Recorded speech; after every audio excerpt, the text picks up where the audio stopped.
আসসালামু আলাইকুম ভাই, কেমন আছেন? ওয়ালাইকুম সালাম। কেমন আছেন আপনি? আছি ভালো ভাই।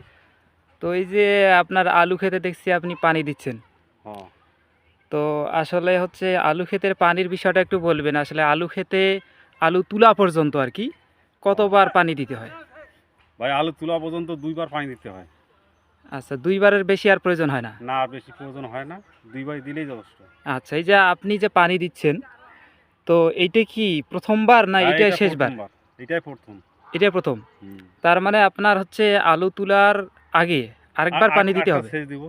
ও, তো সেক্ষেত্রে হচ্ছে আপনার এই আলু উঠতে আর কতদিন সময় লাগতে পারে? আর ১ মাস।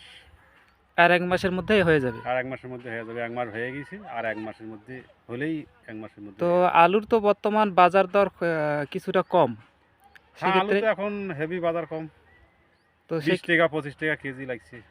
তো সেক্ষেত্রে আচ্ছা যাই হোক মানে আপনি কতটুক জমিতে আলু লাগিয়েছেন? ভাই আমি ১ বিঘা মাটি লাগাচ্ছি। ১ বিঘা। এক আচ্ছা ১ বিঘা মাটিতে কতটুক আলু ফলবে? ২০০ মন। ২০০ মন। আচ্ছা, আচ্ছা। তাহলে আপনি ইনশাআল্লাহ এই আপনার এই আলু ক্ষেত থেকে ভালো কিছুই আশা করতেছেন। হ্যাঁ, আশা এখন আল্লাহ ছাড়া আশা করি তো আমরা আছি বলে আলু ক্ষেত ভালো হবে। আ আচ্ছা ভাই, আমাদের সাথে কথা বলার জন্য আপনাকে অসংখ্য ধন্যবাদ। ভালো থাকবেন। আসসালামু হ্যাঁ, আলাইকুম। ওয়ালাইকুম সালাম।